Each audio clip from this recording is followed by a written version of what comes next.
Hola, quiero mostrarles 5 tips importantes al momento de especificar DPS. El primer tips es ¿qué voy a proteger? Cuando me hablan de protección contra rayos y sobretensiones, debo saber primero qué voy a proteger. Se trata de una instalación robusta donde la corriente nominal supera 1000 amperios. Se trata de equipo electrónico sensible o equipo de telecomunicaciones o equipo de alto valor. Se trata de equipos que no requieren un nivel de aislamiento muy grande o son equipos cuyo nivel de aislamiento es muy pequeño como data center.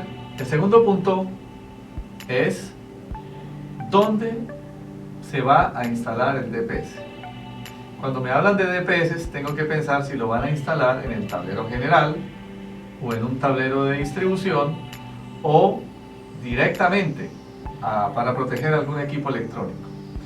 Si tenemos que pensar en el tablero general, entonces viene el tercer punto, el espacio. ¿Qué espacio dispongo para instalar el DPS? ¿Tendré que instalarlo por fuera del tablero general?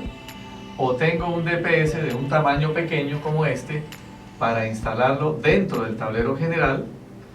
¿Tendré que instalarlo con fusibles previos?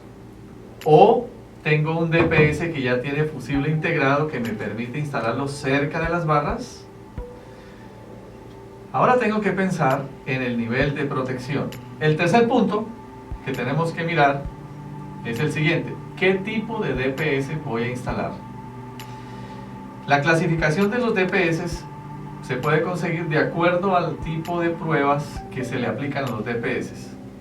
Si las pruebas de DPS fueron hechas bajo la norma IEC 61643-11, los DPS se categorizan en tipo 1 para instalar en el tablero general, tipo 2 para instalar en un tablero de distribución y tipo 3 para instalar directamente al equipo final, el cual se va a proteger.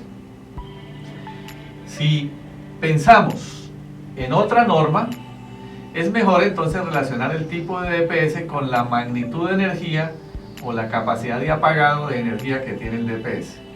Por ejemplo, si pensamos en un DPS para protección contra rayos y sobretensiones, es decir, es una instalación que tiene riesgo de impacto directo de rayo, entonces hay que pensar en un DPS cuya magnitud sea capaz de derivar ondas de rayo. Normalmente estamos hablando de capacidad de megajoules por ohmio. Megajoules por ohmio.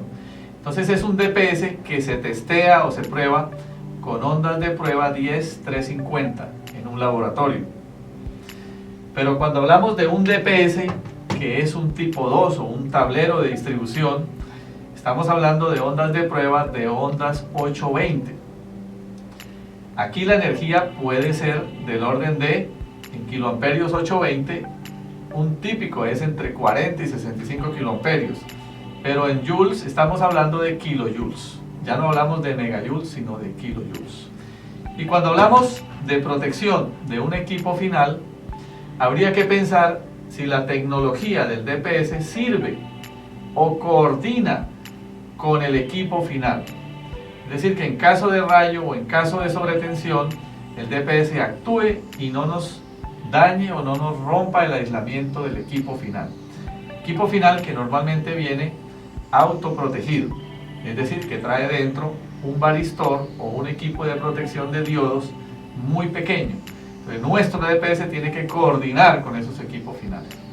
El cuarto punto que vamos a mirar cuando miramos un DPS, cuando vamos a especificar un DPS, es el nivel de protección.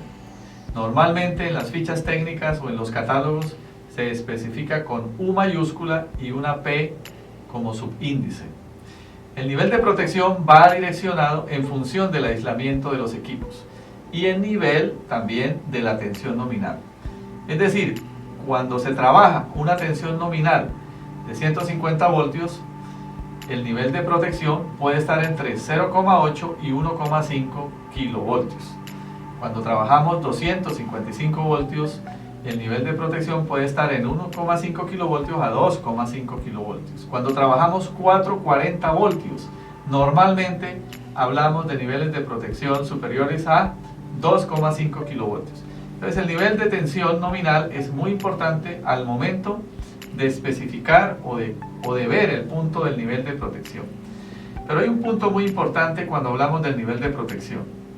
Si yo tengo un DPS muy fino con un nivel de protección muy bajo, pero no lo puedo instalar cerca a las bornas, es decir, los cables que conectan el DPS hacia los fusibles previos o hacia el sistema de puesta a tierra superan 1 metro, entonces el nivel de protección que me ofrece el DPS ya no será el indicado en la ficha técnica del DPS, sino que tengo que disminuir el nivel de protección en una magnitud de 1 kilovoltio por cada metro de cable adicional.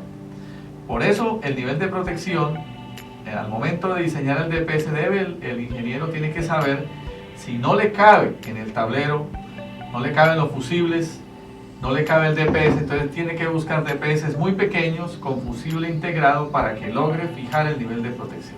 El último punto que jamás hay que olvidar es el precio del DPS. Los DPS hoy en día se consiguen desde precios muy bajos hasta precios muy altos. ¿Qué me ofrecen con un precio en el DPS? Es de alta tecnología, está pensado para un futuro, me va a durar muchos años, es con tecnología que sufre desgaste, contiene fusibles previos, está certificado por organismos reconocidos, es decir, tiene pruebas KEMA-KEUR, valoradas bajo las pruebas de las normas IS 61643. Ese valor en las pruebas también influye en el valor del DPS intrínsecamente. Así que el precio del DPS no es sencillamente cuando le dicen vale tanto, sino que qué se requiere también para la instalación. Si yo tengo un DPS de bajo costo, pero instalarle los fusibles me aumentará los costos. El valor actualizado neto también incluye, si el DPS me va a durar 20 o 30 años, pues entonces no es lo mismo que un DPS que es desechable y se me va a dañar a la primera sobretensión que tenga. Eso era todo, 5 puntos al momento de especificar un DPS.